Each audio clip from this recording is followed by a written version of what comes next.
Kita malam ini kita nak berbicara tentang kelebihan 10 hari terawal Zulhijjah ini, Prof. Sanusi, Ustaz Fahmi ya. Dan kita ada bawakan beberapa hadis untuk kita nak tengok, kita nak fahami apa kehendak hadis ini, dan kita nak pastikan kita betul-betul memanfaatkan apa yang ada pada awal Zulhijjah. Prof. Sanusi dan Ustaz Fahmi juga sahabat-sahabat pendengar sekalian. Baik, kita nak mulakan dulu dengan saya akan membacakan hadis ini berserta dengan terjemahannya, dan kemudian saya akan terus straight to the point kepada Prof. Sanusi. Kita mulakan dengan hadis berbunyi begini. Mal amalu fi ayyam afdala minha fi hadhi.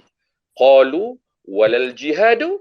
Qala walal jihadu illa rajulun kharaja yukhatiru binafsihi wa malih falam yarji'u bi syai'. Prof. Sanusi, moga-moga saya membaca yang yang dalam bahasa Arab ni bunyi intonasi dia betul lah. Dan maknanya tiada amalan yang dilakukan pada hari lain yang lebih baik berbanding amalan pada 10 hari ini. Para sahabat bertanya, walaupun jihad? Jawab baginda, walaupun jihad, kecuali jika seseorang keluar dengan nyawa dan hartanya lalu dia syahid dan tidak kembali lagi. Hadis riwayat Al-Bukhari. Baik, untuk saya sebut sebagai pusingan lah. Pusingan pertama ni, mula-mula saya akan pergi kepada Prof. Sanusi dulu, kemudian saya akan pergi kepada Ustaz Fahmi. Prof, saya memahami hadis ni sekali baca, dan bila kita bawakan pula tajuk kita adalah kelebihan 10 hari terawal Zulhijjah, saya fahami hadis ini ada kaitan dengan 10 awal Zulhijjah.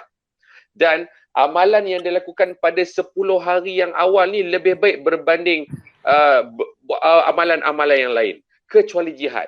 Adakah benar apa yang saya faham? Mohon untuk Prof respon kefahaman saya itu, dan boleh bagi lagi apa lagi mesej yang sepatutnya saya boleh dapat daripada hadis ni. Falyatafadhal, Prof. Baik, terima kasih Coach Jamil. Yang saya muliakan juga Ustaz Fahmi Rosli. Saya tak sure Ustaz Fahmi boleh dengar saya ke tak, tapi saya harap boleh dengar Ustaz Fahmi. Baik, kita kembali balik kepada apa yang ditanyakan tadi oleh Coach Jamil mengenai tentang hadis yang diriwayatkan oleh Al-Imam Bukhari. Yang ni, hadis ni sangat menarik.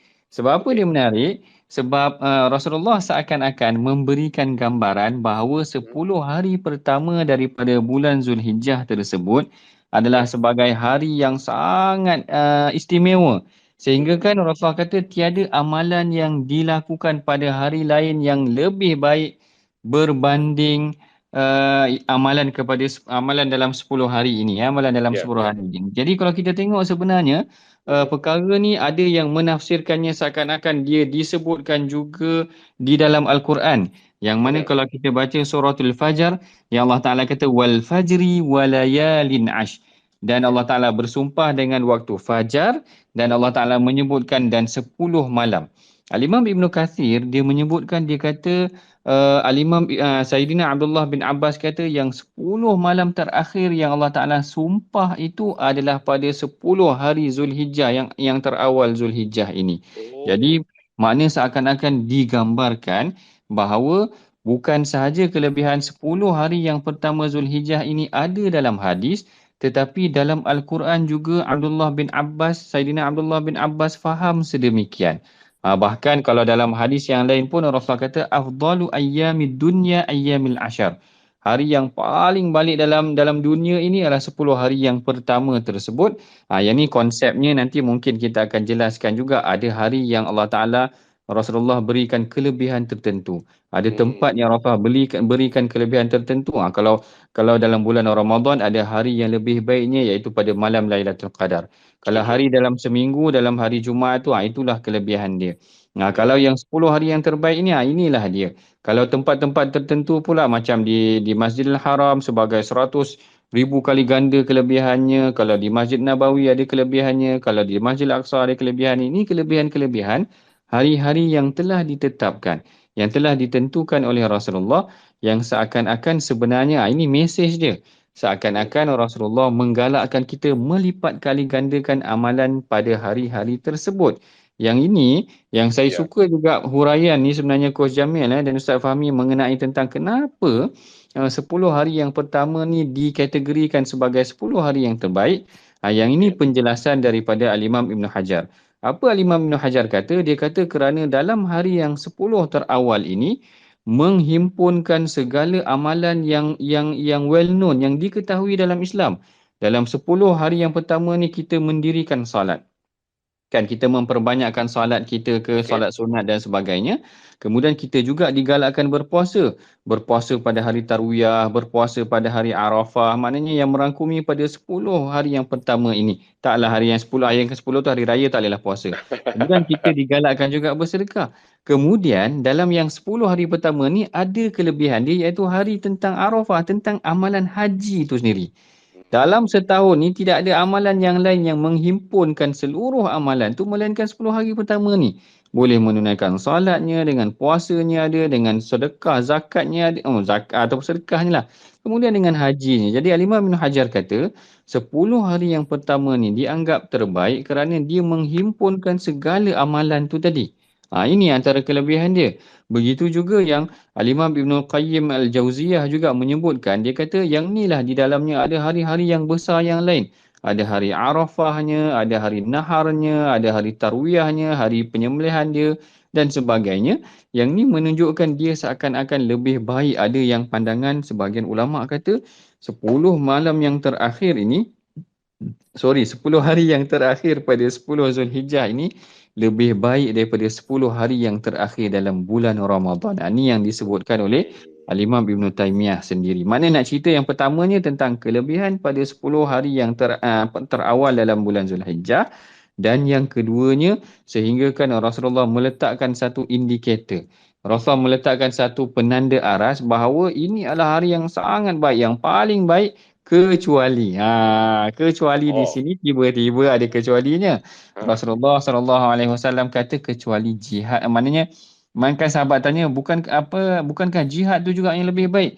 Rasulullah kata betul. Jihad tu memang Rasulullah kata 10 hari yang terawal ni memang lebih baik daripada jihad, melainkan ada satu jenis jihad sahaja yang tidak boleh ditandingi, iaitu jihad yang jika seorang lelaki itu keluar dengan nyawa dan hartanya lalu dia syahid dan tak kembali lagi, nak menunjukkan maknanya jihad dengan pengorbanan jiwa dan harta tu jihad yang paling tinggi. Kerana jihad ni pun ada kategori dia.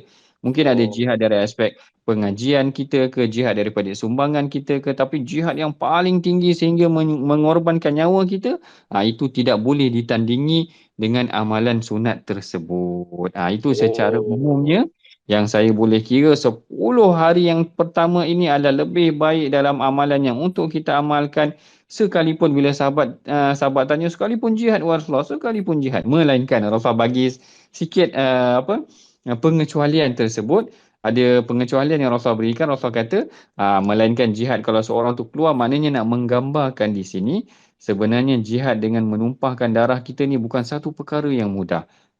Maknanya dia memang agak sukar ataupun dia adalah satu perkara yang sukar yang tidak boleh dicapai melainkan dengan mana kita mengorbankan jiwa ataupun harta kita itu tadi. Itulah kita punya mukadimah pada hari ini, insya-Allah. Cantik mukadimah, Prof. Cantik mukadimah. Saya nak ambil point tu tadi, Prof. 10 hari awal Zulhijjah itu terhimpunnya amalan-amalan yang memang kita buat dalam hidup kita. Itu point dia.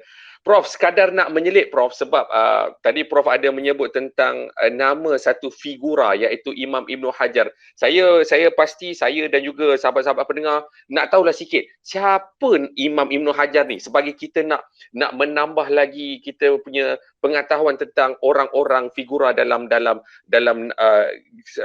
perbincangan kita ni, Prof. Baik, terima kasih Coach Fahmi. Ini satu soalan yang menarik juga.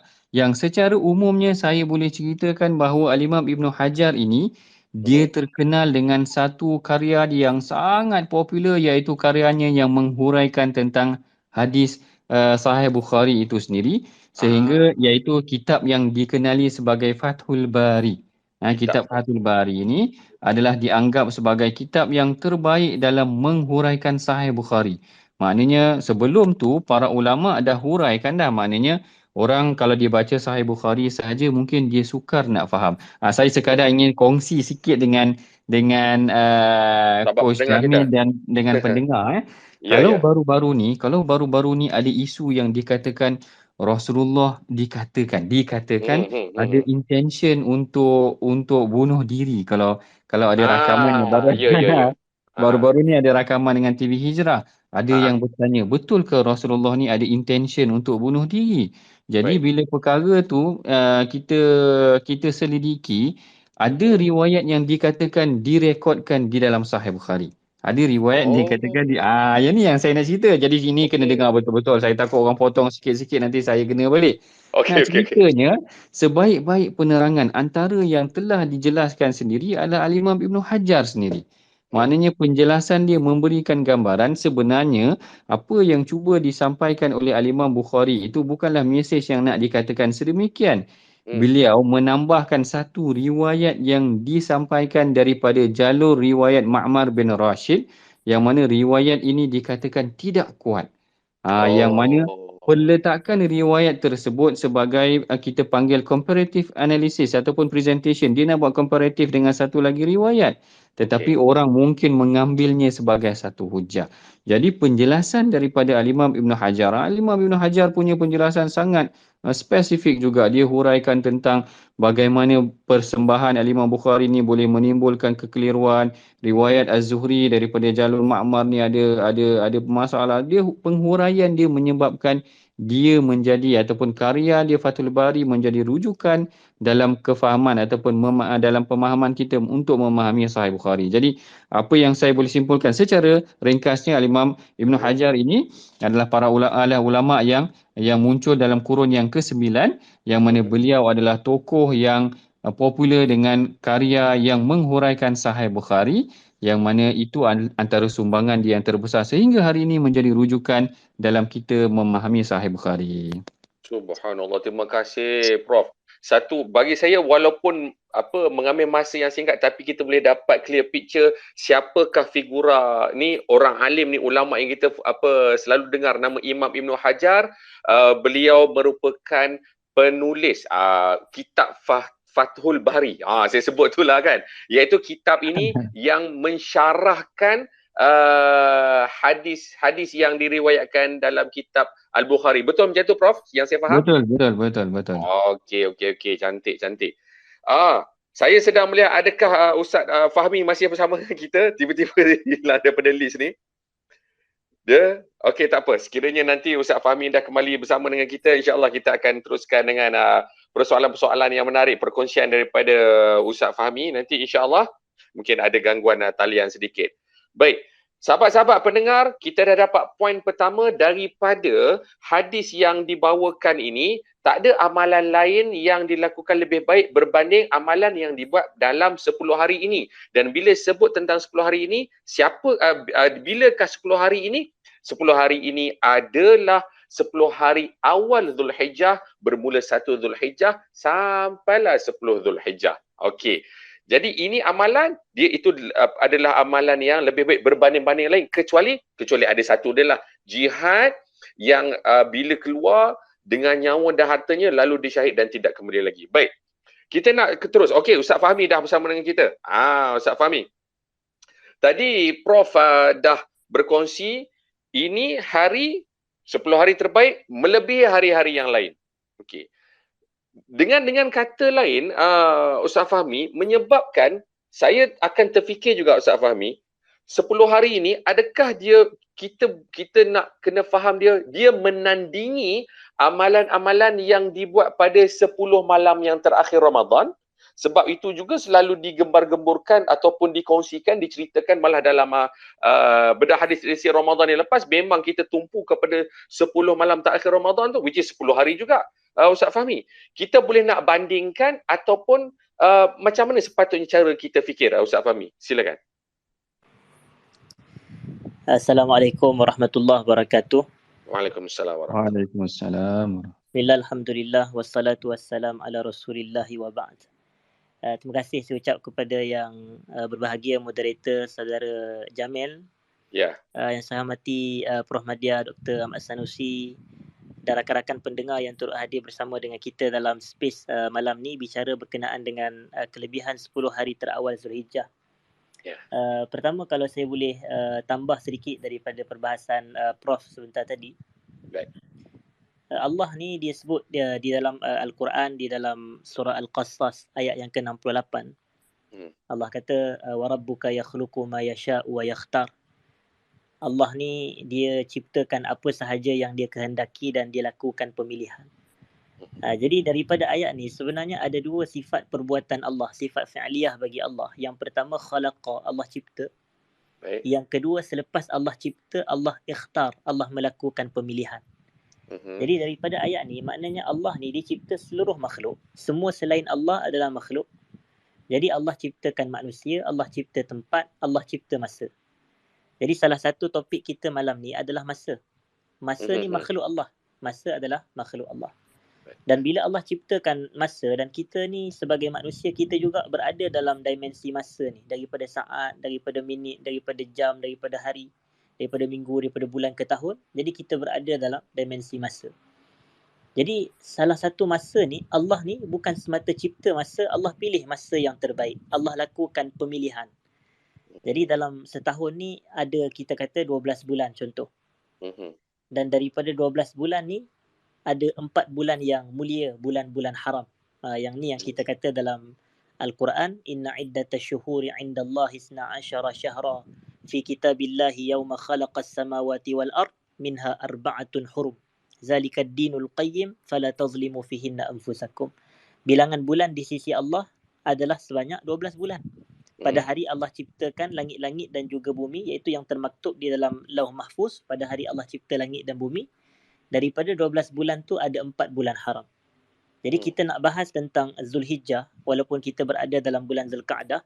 Jadi kita katakan bulan haram ni ada 4.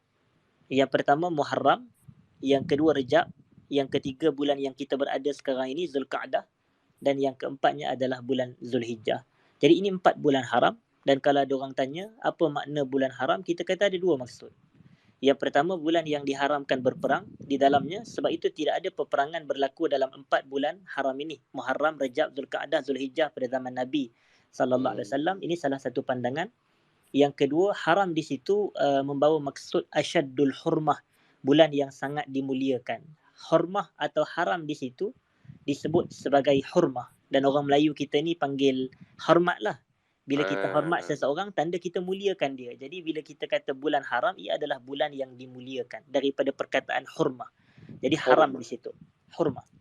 Jadi kita katakan, kita asasnya Allah cipta masa dan Allah pilih masa-masa yang terbaik, dan salah satu masa yang terbaik adalah bulan Zulhijjah. Dan daripada bulan Zulhijjah tu, dalam 30 hari Zulhijjah, kita katakan yang paling baik daripada keseluruhan bulan tersebut adalah 10 hari terawal Zulhijjah. Bahkan kelebihan 10 hari terawal Zulhijjah ni, dia bukan semata melebihi sebulan Zulhijjah tu, tak. Tapi dia melebihi sepanjang tahun. Yang ni kelebihan dan fadilat besar sebenarnya 10 hari terawal Zulhijjah.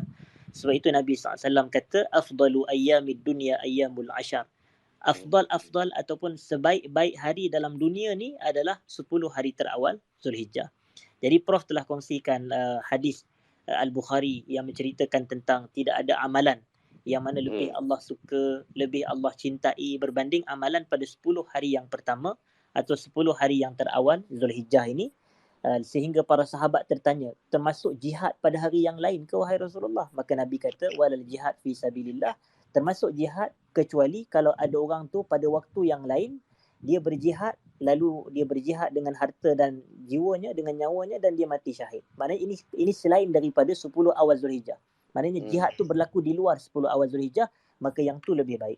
Tapi kalau dia semata jihad, tapi kemudian dia pulang semula ke rumahnya pada bulan yang lain, maka amalan pada 10 awal Zulhijjah lebih afdal daripada jihad, tapi dia mati selamat, dia hidup selamat, dia tidak mati syahid. Tapi kalau pada waktu yang lain, maka dia berjihad dengan hartanya, dengan nyawanya, dan dia mati syahid, maka di luar 10 awal Zulhijjah, maka yang tu lebih utamalah. Tapi kalau tidak, maka amalan pada 10 awal Zulhijjah lebih utama. Dan kemudian persoalan yang disebut oleh moderator tadi berkenaan dengan antara 10 awal Zulhijjah dengan 10 akhir Ramadan, yang manakah yang lebih kita katakan ada keutamaan dan fadilat yang besar.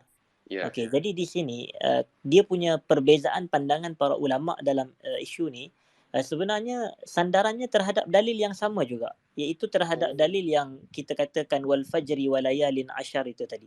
Demi fajar dan demi malam yang 10. Sebenarnya di situ kita katakan tidaklah ulama kita sepakat 10 itu merujuk kepada 10 hari apa. Yang itu tidak disepakati. Ada perbezaan pandangan atau sesama ulama tafsir sendiri pun ada perbezaan pandangan. Tapi kita kata yang masyhurnya adalah yang walayalin ashar, malam yang 10 itu, yang masyhurnya adalah kepandangan daripada Sayyiduna Abdullah ibn Abbas seperti yang disebut oleh Prof, dan juga pandangan oleh Sayyidah ibunda kita Ummul Mukminin Aisyah radhiyallahu taala anha. Jadi Aisyah dengan Ibnu Abbas, kedua-dua mereka mengatakan Ayyamul Ashar adalah 10 hari terawal Zulhijjah, iaitu malam yang Allah bersumpah dengannya, dan di situ sahaja menggambarkan fadilat. Kerana wal fajri ada huruf waw, dan waw di situ dalam bahasa Arab adalah wawul qasam, waw sumpah. Allah bersumpah dengan al-fajar, dan Allah bersumpah dengan 10 malam daripada terawal bulan Zulhijjah itu mengikut tafsiran Ibnu Abbas dan Aisyah. Jadi bila Allah bersumpah ni, di situ je kita nampak fadilat. Iaitu ulama-ulama kata al-azimu la yuqsimu illa bil azim. Allah yang maha agung, dia tidak akan bersumpah melainkan dengan sesuatu yang agung juga. Jadi bila Allah ni hebat, bila Allah nak bersumpah, Allah tak akan bersumpah dengan makhluknya yang biasa-biasa je. Tapi Allah akan bersumpah dengan makhluknya yang hebat. Wasyamsi wa duhaha, wan najmi idza hawa, wat-tur wa kitabim mastur. Nampak? Ni semua sumpah dengan makhluk yang tidak ada tolok tandingan. Tak ada manusia yang boleh cipta matahari, tak ada manusia yang boleh cipta bintang seperti Allah cipta. Jadi Allah bersumpah dengan masa, wal fajri wa layalin ashar, demi fajar dan 10. Jadi itu fadilat 10. Yang 10 itu ulama tafsir kita khilaf. Yang pertama ada yang kata ia merujuk kepada 10 awal Zulhijjah, satu. Yang kedua ada yang kata pula ia merujuk kepada 10 yang terawal daripada bulan Muharram. Nampak? Jadi di situ ada perbezaan pandangan. Dan yang ketiganya ada yang kata 10 hari yang Allah bersumpah tu merujuk kepada 10 akhir Ramadan. 10 akhir Ramadan. Sebahagian ulama mereka cenderung, mereka kata 10 awal Zulhijjah lebih afdal. Dan mereka bagi dalil yang macam-macam. Antaranya hadis Mamin Ayyam tadi. Dan antaranya hadis afdalu ayyamid dunya ayyamul ashar, sebaik-baik hari dalam dunia adalah hari yang 10 awal Zulhijjah. Namun sebahagian lain cenderung mereka kata 10 akhir Ramadan lebih afdal. Kenapa lebih afdal? Kerana 10 akhir Ramadan adanya satu malam yang lebih baik daripada 1000 bulan. Jadi itulah yang kita katakan malam Al-Qadar, Lailatul Qadri khairum min alfi syahr. Cuma saya kalau kita nak kongsikan pandangan Al-Imam Ibn Al-Qayyim, yang mana beliau nukilkan daripada guru beliau juga, Al-Imam Ibn Taymiyah, mereka cenderung memberikan tafsil, memberikan perincian. Mereka memberikan perincian, akhirnya kesimpulan akhir mereka, dan saya agak setuju dengan pandangan ini, iaitu mereka bahagikan dari sudut siang hari. Dari sudut siang hari. Dari sudut siang hari, 10 siang hari pertama Zulhijjah lebih afdal daripada 10 siang hari terakhir Ramadan. Yang ni kita kena clear.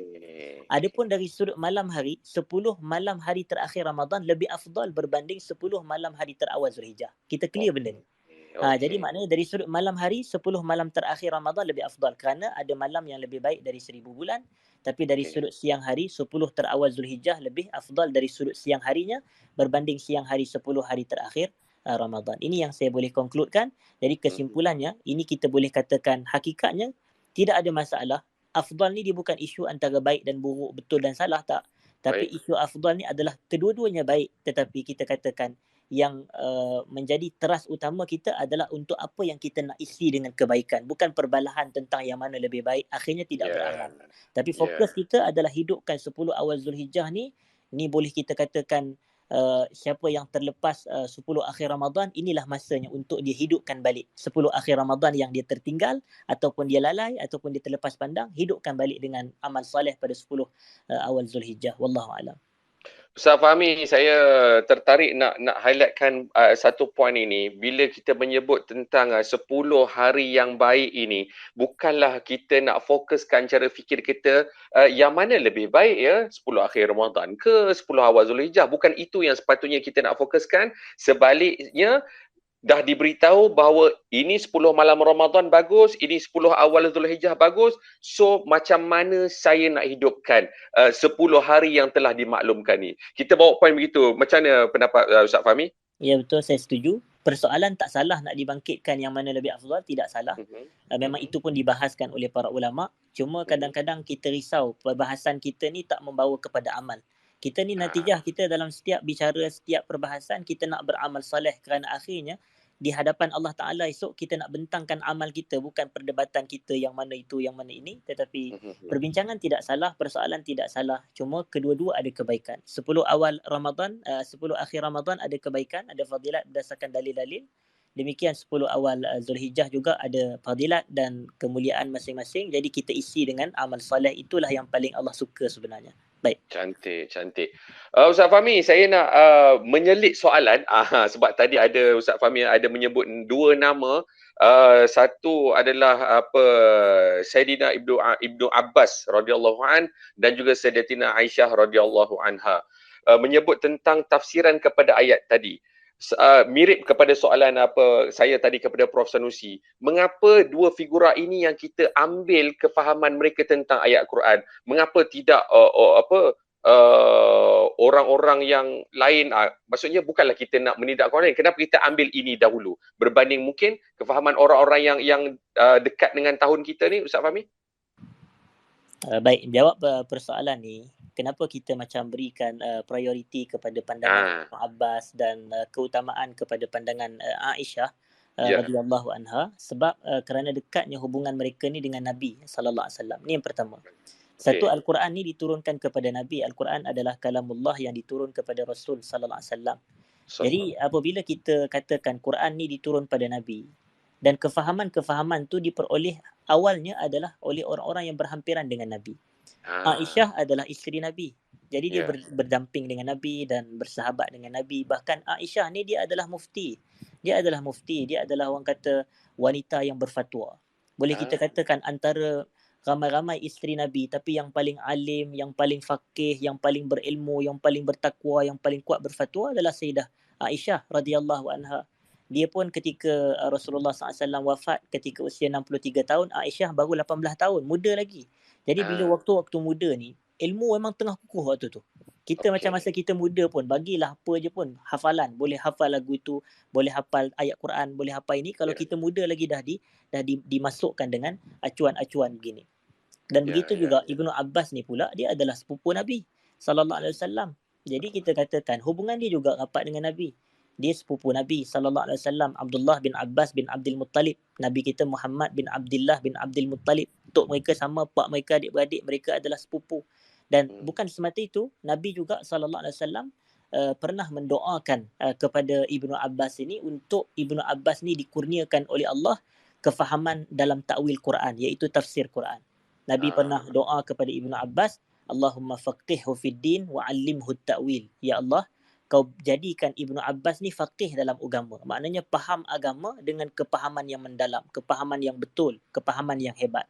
Dan Nabi doa wa 'allimhu at-ta'wil, dan kau ajarkanlah kepada kepada Ibnu Abbas ni ilmu ta'wilul Quran.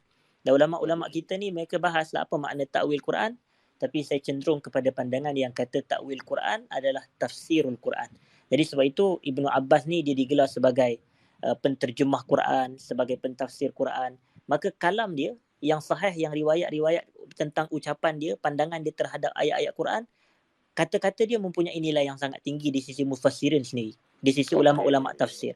Sebab itu Ibnu Katsir ke dalam tafsir Quran Azim, ataupun At-Tabari dalam Jami'ul Bayan, atau Al-Qurtubi dalam Al-Jami' li-Ahkamil Quran, semua mereka ni akhirnya akan ambil juga pandangan daripada Ibnu Abbas dan seumpamanya, sebab kata-kata dia ni diberikan keutamaan kerana hampirnya kedudukan dia dengan Nabi, dan keduanya kerana dia telah didoakan oleh Nabi SAW untuk memahami ilmu tafsir Al-Quran dengan begitu baik sekali. Jadi sebab itulah jawapan kepada persoalan tersebut. Ustaz Fahmi, saya buat macam rumus lah, bunyi dia macam ni Ustaz Fahmi. Yang paling faham Quran, Nabi Muhammad SAW.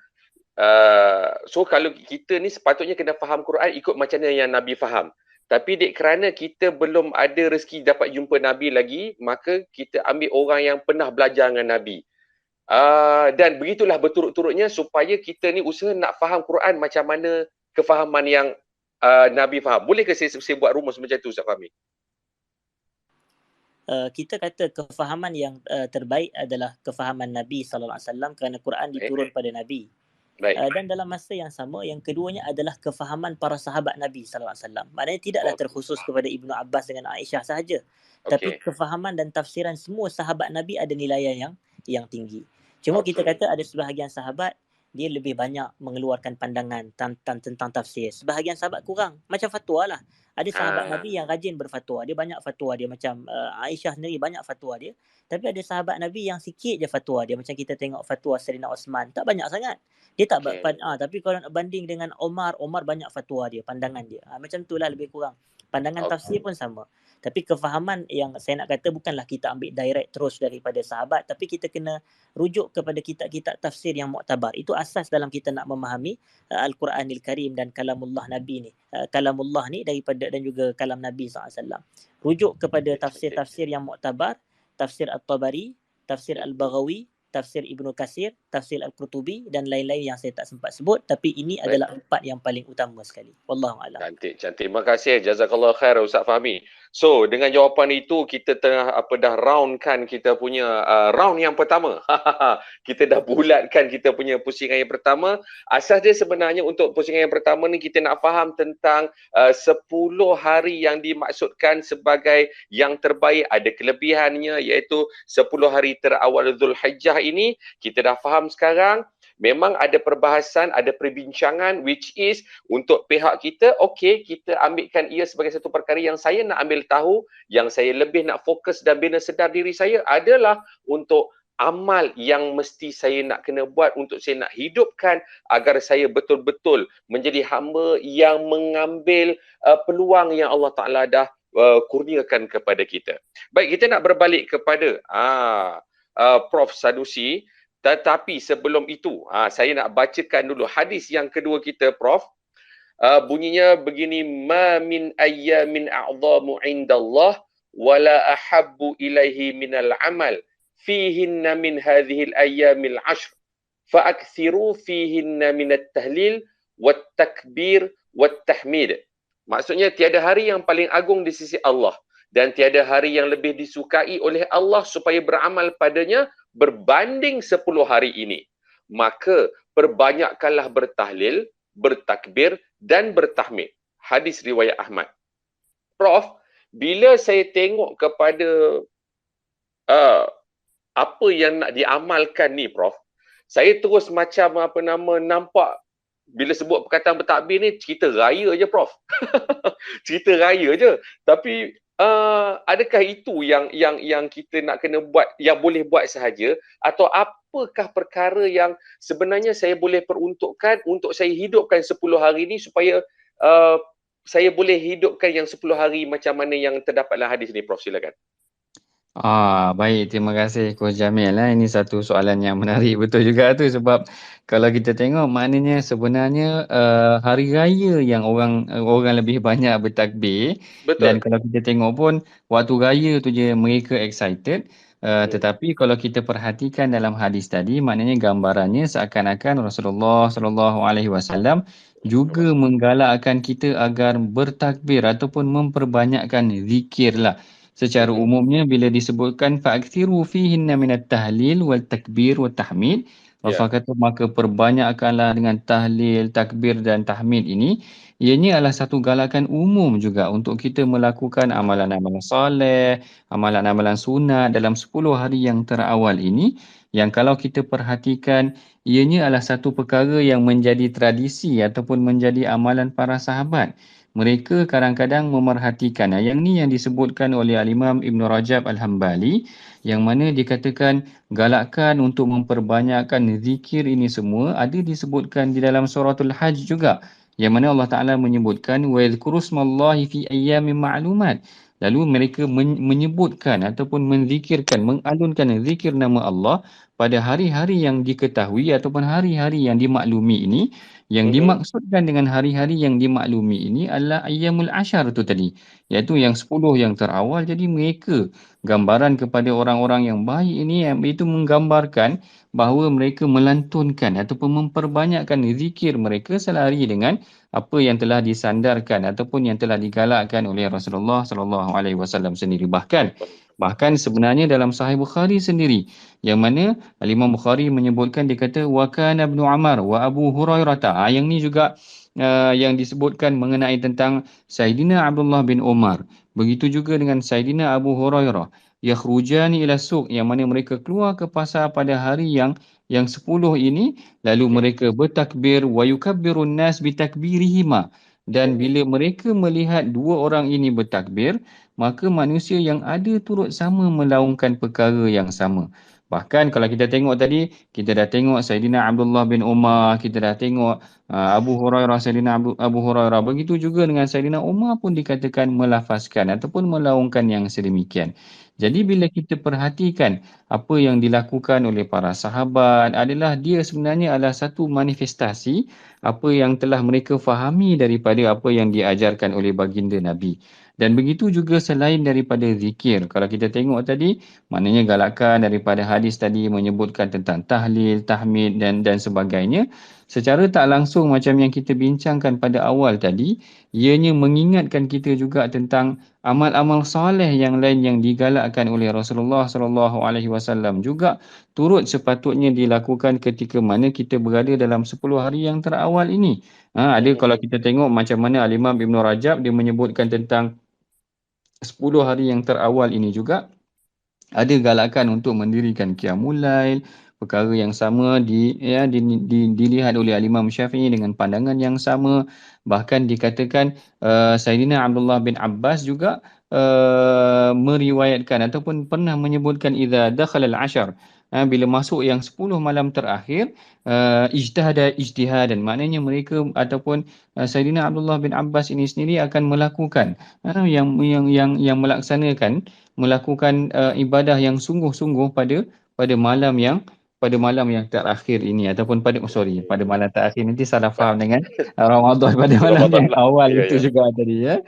Dan kalau kita tengok amalan-amalan yang lain, yang ni semua adalah satu amalan yang digalakkan sebagai satu kesepaduan yang boleh kita gambarkan, sebab ianya adalah satu gambaran tentang satu package yang luas tau. Maknanya kita nak gambarkan ada satu kumpulan manusia yang akan menunaikan haji, yang mana mereka telah memakai ihram. Yang ini semua adalah satu syiar, satu kebesaran kekuatan umat Islam. Tapi macam mana pula dengan mereka yang tidak menunaikan haji? Jadi ini sebagai salah satu daripada alternatif. Bukanlah menyamakan, tapi meletakkan, tidak meninggalkan golongan yang tidak menunaikan haji itu sendiri, tetapi mengangkat juga mereka dengan amalan-amalan yang lain adalah lebih baik. Yang Rasulullah kata, mereka tidak ditinggalkan. Kalau korang tak mampu nak tunaikan haji, ada yang bersungguh-sungguh nak tunaikan haji, tak dapat, lalu Rasulullah bagi alternatif tu tadi. Dikatakan kalau kamu tak dapat pun, kamu buat amalan pada 10 hari yang pertama ini, dia seumpama lebih baik daripada segala hari yang lain yang disebutkan dah tadi. Lalu kalau kita tengok maknanya golongan pakcik-makcik yang sekarang ni macam-macam syarat yang dah ditetapkan, mereka tak dapat tunaikan haji. Jangan lepaskan 10 hari yang pertama tu tadi. Kalau kita tengok, sehingga kan Rasulullah kata lebih baik daripada jihad tu tadi, menggambarkan besar kedudukan tersebut. Maksudnya ini alternatif yang telah diberikan. Dia mengembalikan, dia banyak aspek, dia mengembalikan kita sebagai satu ruang untuk memberikan ruang kepada mereka yang tidak menunaikan haji. Dia memberikan ruang kepada syiar kebesaran agama itu sendiri. Golongan yang menunaikan haji akan wukuf di Arafah. Kita nampak mereka semua berkumpul dalam masa yang sama secara sinkron. Maknanya seakan-akan ada sinkronis juga.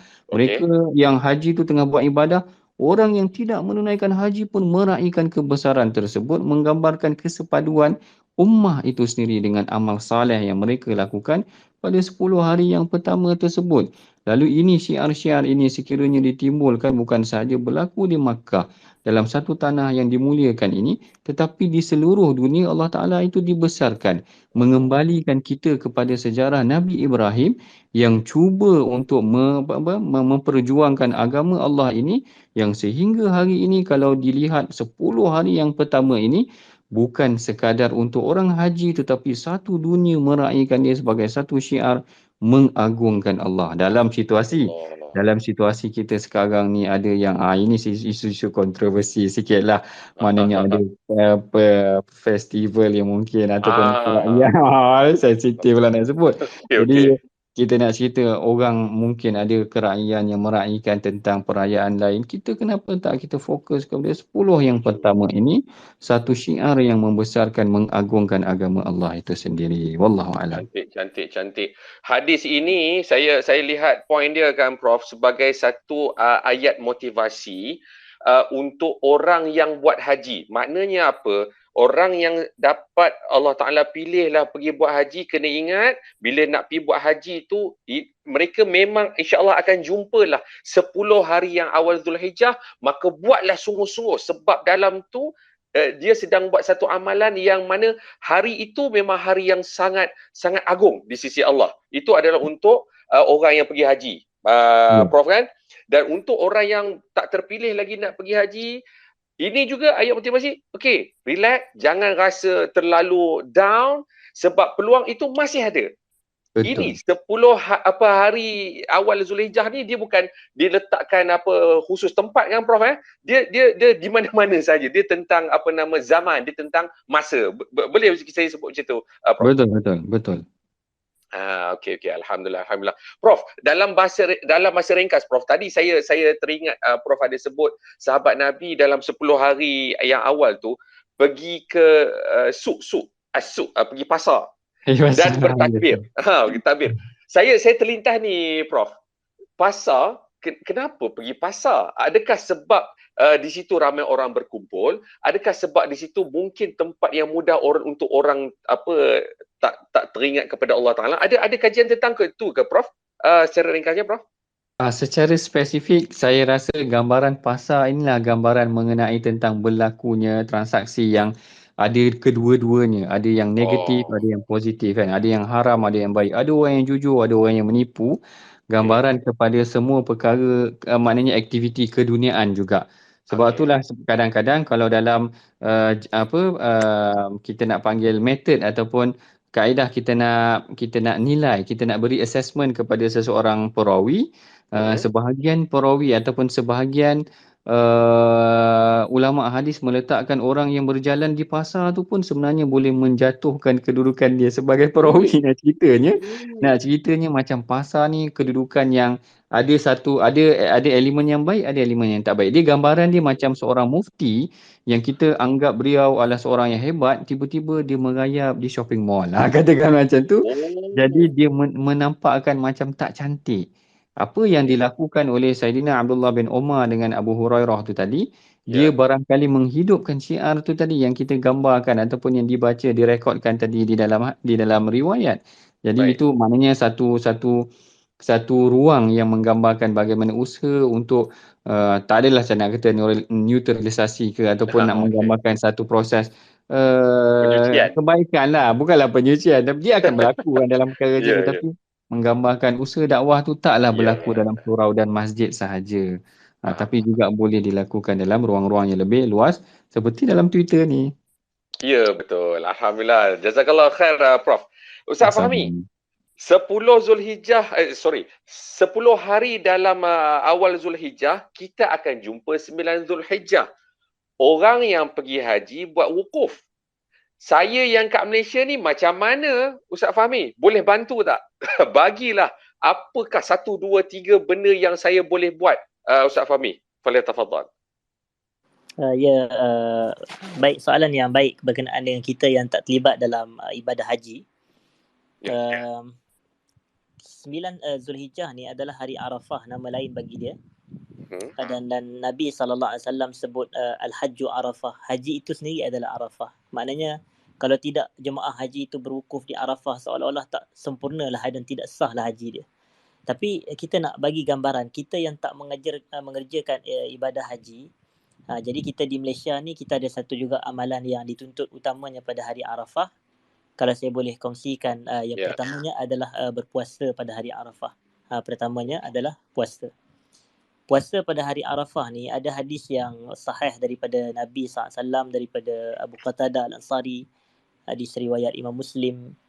Nabi kata, siyamu yaumi Arafah ahtasibu 'ala Allahi ay yukaffira as-sanata allati qablahu was-sanata allati ba'dah.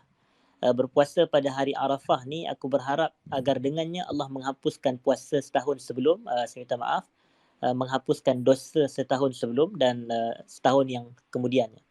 Jadi maknanya fadilat puasa Arafah, kita dapat menghapuskan dosa selama 2 tahun. Maknanya menerusi puasa tersebut, Allah hapuskan dosa kita ni selama 2 tahun. Dan dosa itu adalah dosa setahun sebelum dan dosa setahun yang selepas.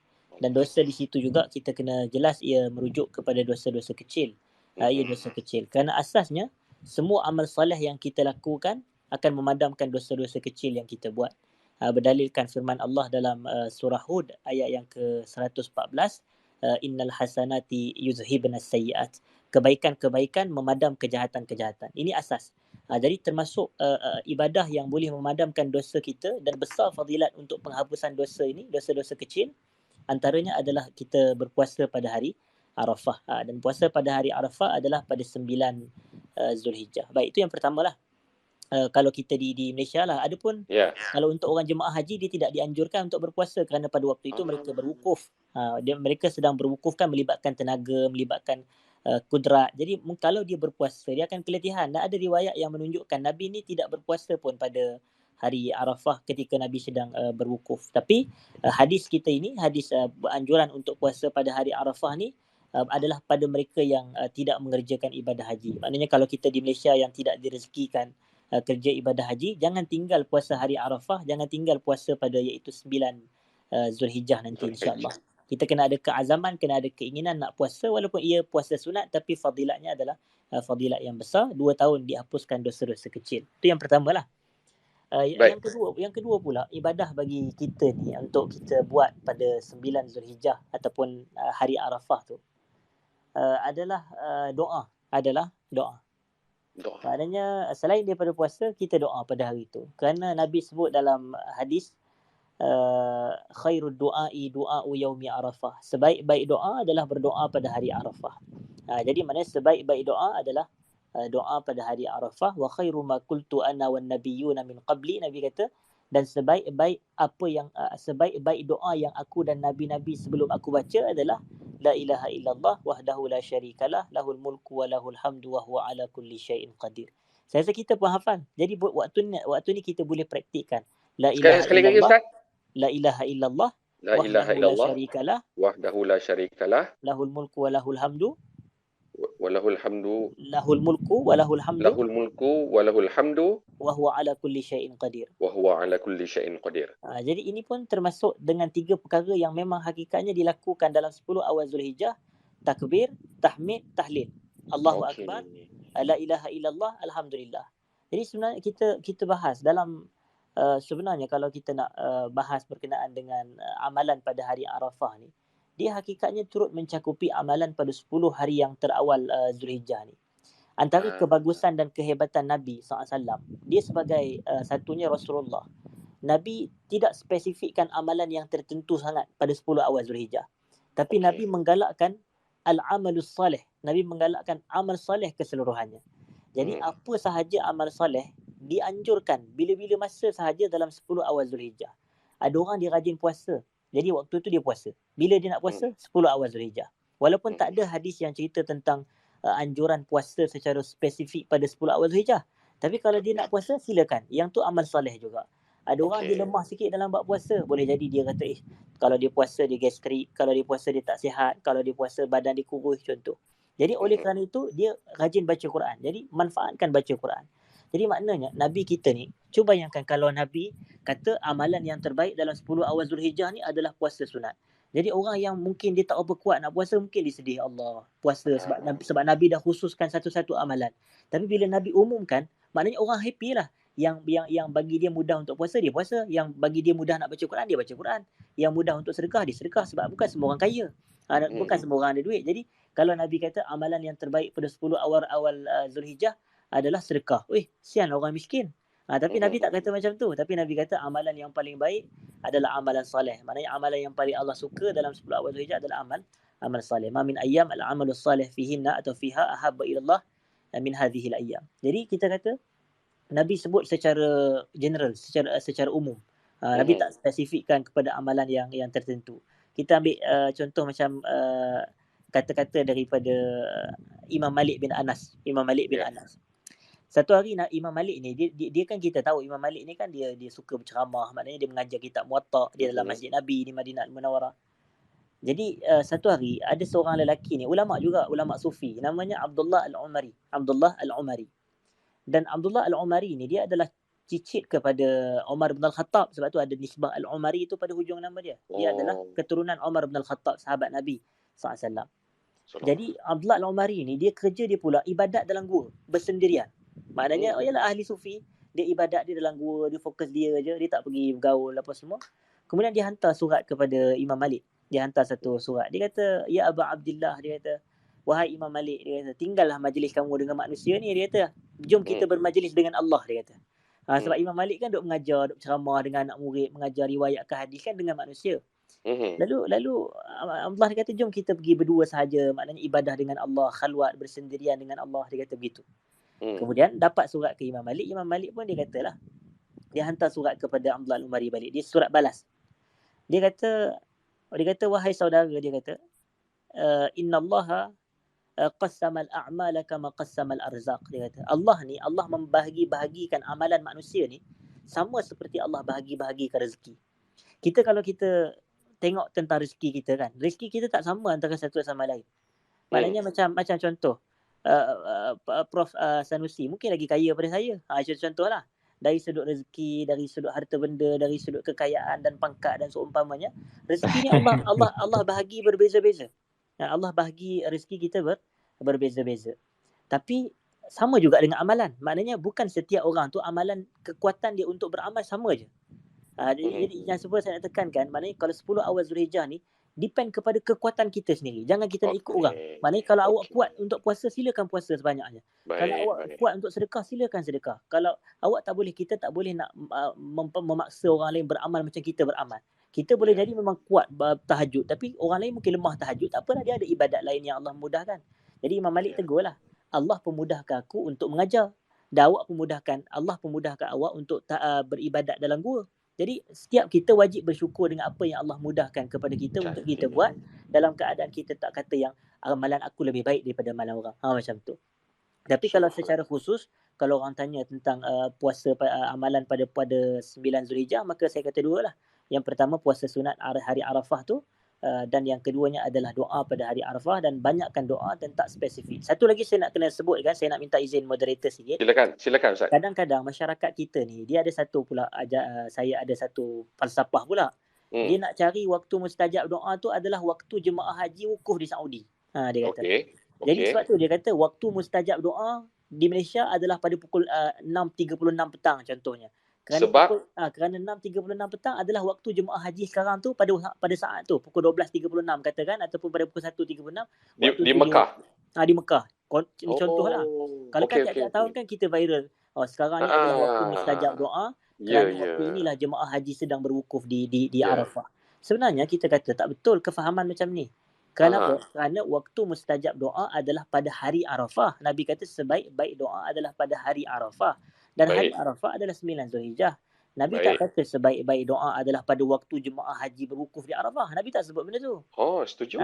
Nabi tak kata, maknanya secara spesifik. Waktu mustajab doa adalah seolah-olah kita di Malaysia kena ikut waktu timing bila jemaah haji sedang wukuf. Tidak. Maknanya hari Arafah di Malaysia secara keseluruhannya, maknanya hari 9 Zulhijjah tu adalah waktu terbaik untuk kita berdoa. Jadi tak perlu spesifikkan pada pukul 6.36 petang baru nak mula doa. Tak. Sepanjang hari adalah hari mustajab untuk berdoa. Jadi kita jangan sempitkan benda yang luas.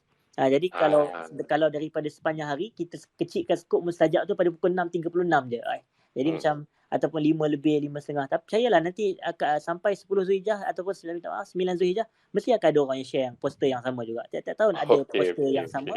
Dia cerita tentang waktu mustajab adalah sekian-sekian, sedangkan Nabi sebut umum dan kita spesifikkan. Jadi ini tidak tepat. Jadi kita galakkan untuk berdoa pada itu, dan sebaik-baik doa yang Nabi baca adalah ataupun khairu ma qultu ana wan nabiyyuna min qabli adalah la ilaha illallah wahdahu la syarikalah.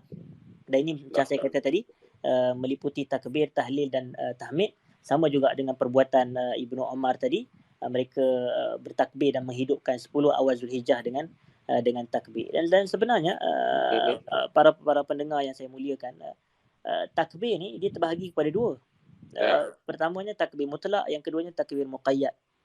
Dan takbir mutlak ni adalah takbir yang tak terikat dengan selepas sembahyang ni. Kan kita kalau perasan masa raya haji kan takbir lagi panjang daripada takbir raya puasa. Raya puasa sekejap je takbir dia. Jadi raya haji takbir dia panjang lagi. Jadi maknanya ada takbir yang terikat dengan selepas sembahyang. Jadi lepas sembahyang subuh fardu je kita pun Allahu akbar, Allahu akbar, la ilaha illallah, Allahu akbar walillahil hamd. Dan begitulah, itu namanya takbir muqayyad. Adapun takbir mutlak ni dia bermula pada 1 Zulhijjah dah mula dah takbir mutlak. Mana sebab tu yang sahabat Nabi pergi ke pasar pun Allahu akbar, la ilaha illallah, wallahu akbar walillahil hamd. Lafaz yang saya baca ni adalah lafaz para sahabat. Nabi tak sebutlah, tapi ni adalah lafaz yang para sahabat, sahabat Nabi Abdullah bin Umar kalau saya tak silap, Allahu akbar, la ilaha illallah, Allahu akbar walillahil hamd. Jadi ini bila mulanya? 1 Zulhijjah dah mula dah. Macam dalil yang Prof cerita daripada surah Al-Hajj, wa yazkuru smallahi fi ayyamin ma'lumat. Maknanya kena banyak sebut nama Allah pada hari-hari yang maklumat ni. Hari maklumat adalah 10 hari terawal Zulhijjah. Tu yang kita pergilah keluar rumah kan, Allahu akbar, tengah drive nak bawa kereta dalam jam tu, Allahu akbar, la ilaha illallah, Allahu akbar. Dan takbir muqayyad ni, bila takbir muqayyad selepas sembahyang mula? Takbir muqayyad selepas sembahyang bermula pada subuh hari Arafah.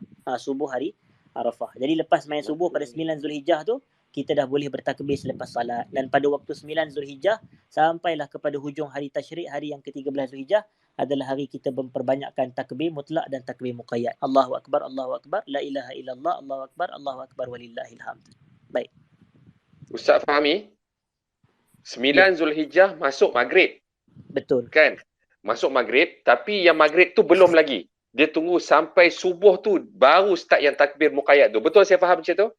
Baik, betul. Subuh dalam mazhab Syafi'i, kalau kita rujuk pada kitab Al-Mu'tamad Muhammad Az-Zuhaili dan selain daripada itu, memang dalam mazhab kita ni adalah kita memulakan takbir muqayyad untuk untuk hari raya haji ni atau hari korban ni adalah pada subuh hari Arafah. Arafah. Walaupun waktu 9 Zulhijjah masuk pada waktu maghrib, tapi ia bermula pada subuh hari Arafah. Baik. Cantik. Jazakallah khair Ustaz Fahmi.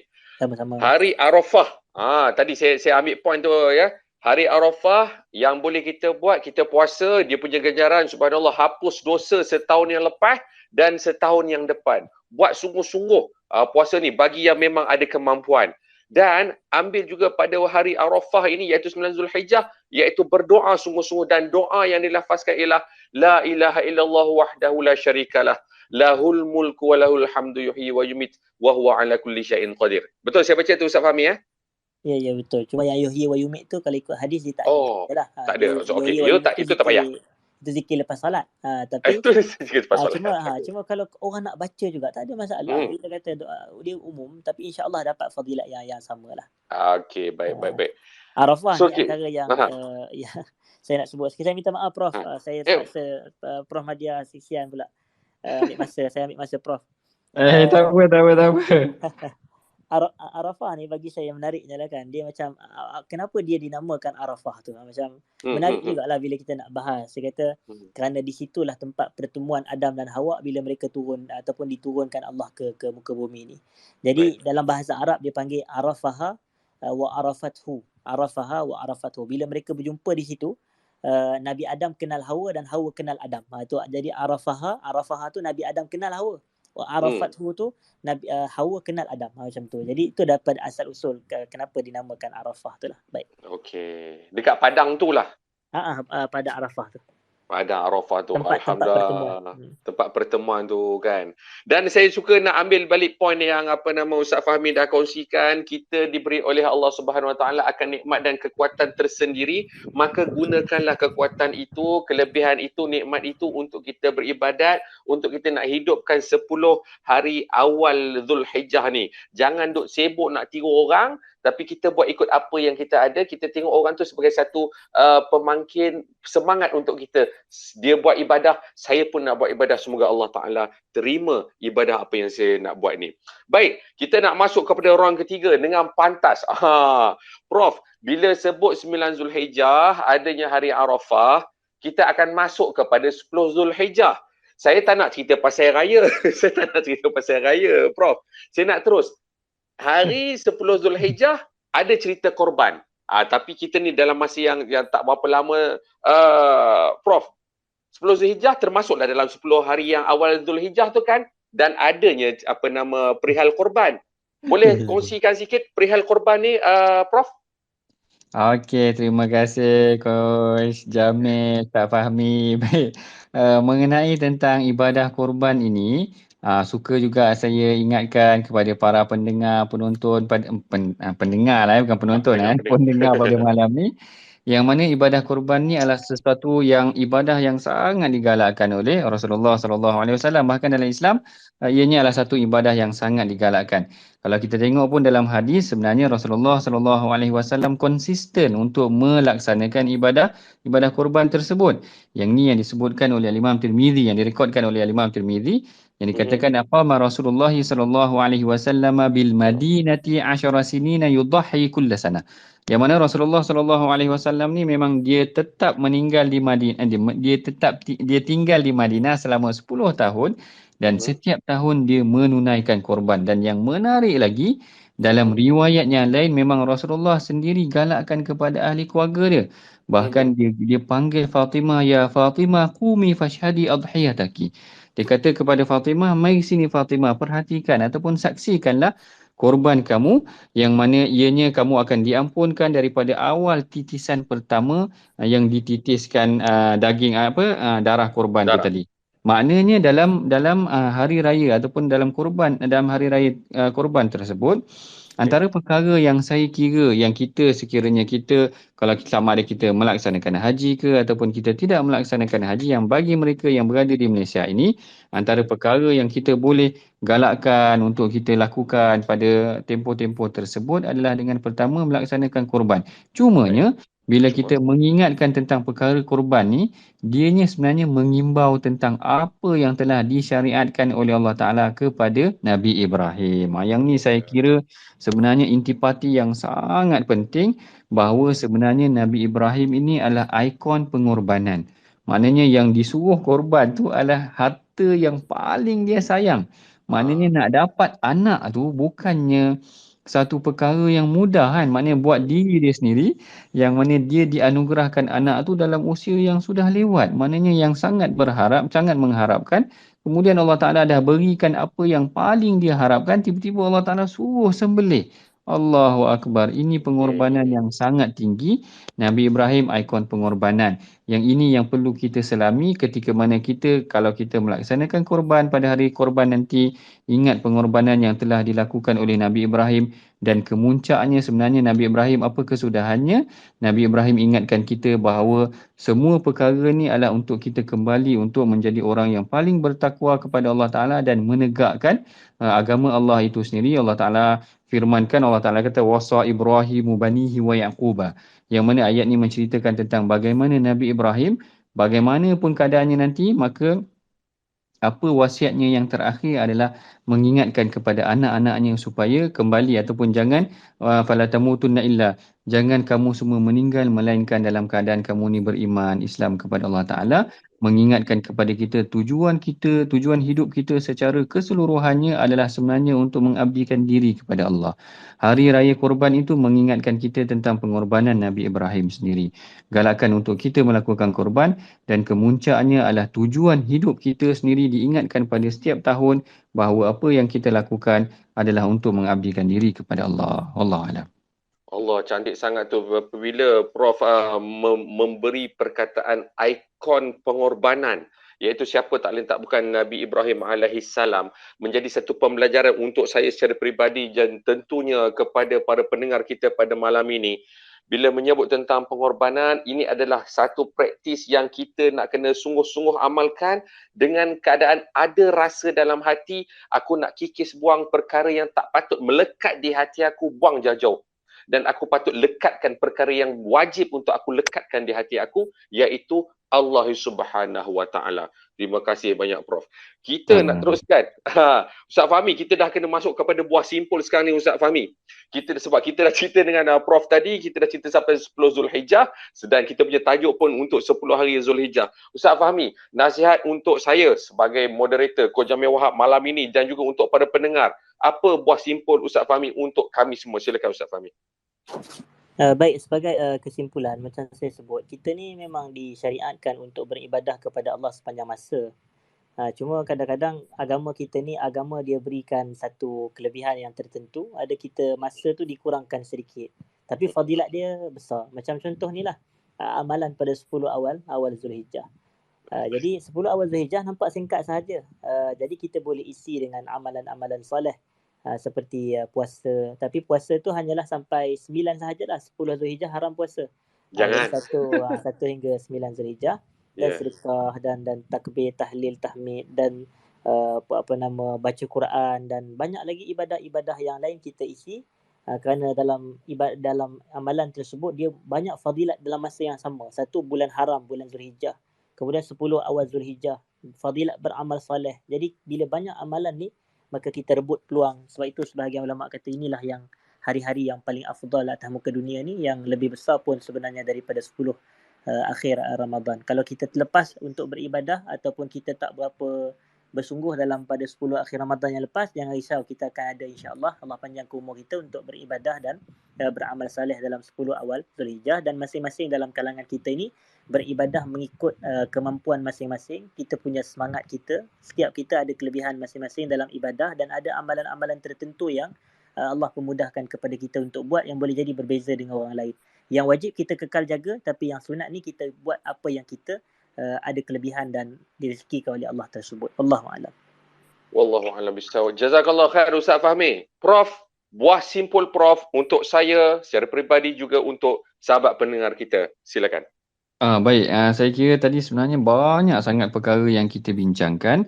Apa yang paling penting daripada apa poin-poin yang telah disampaikan oleh Ustaz Fahmi, disampaikan oleh Coach Jamil dan saya sendiri, perkara ni sekurang-kurangnya siapa yang hadir mendengar pada malam ni ambil sekurang-kurangnya satu dan kita amalkan. Sebenarnya perbincangan yang paling bermanfaat adalah apa yang dapat kita ambil dan kita amalkan setelah kita dengar. Saya tak nak juga maknanya kalau kita dah bincang mungkin banyak perkara tapi tak dapat nak dipraktikkan adalah satu perkara yang sangat sayanglah. Saya kira sekurang-kurangnya apa yang dah bincang pada malam ni dapat petik satu pun memadai. Siapa yang boleh puasa, dia puasa. Siapa yang boleh melafazkan zikir macam tadi, dia zikir. Siapa yang rajin qiyamul lail, baca Quran dan sebagainya.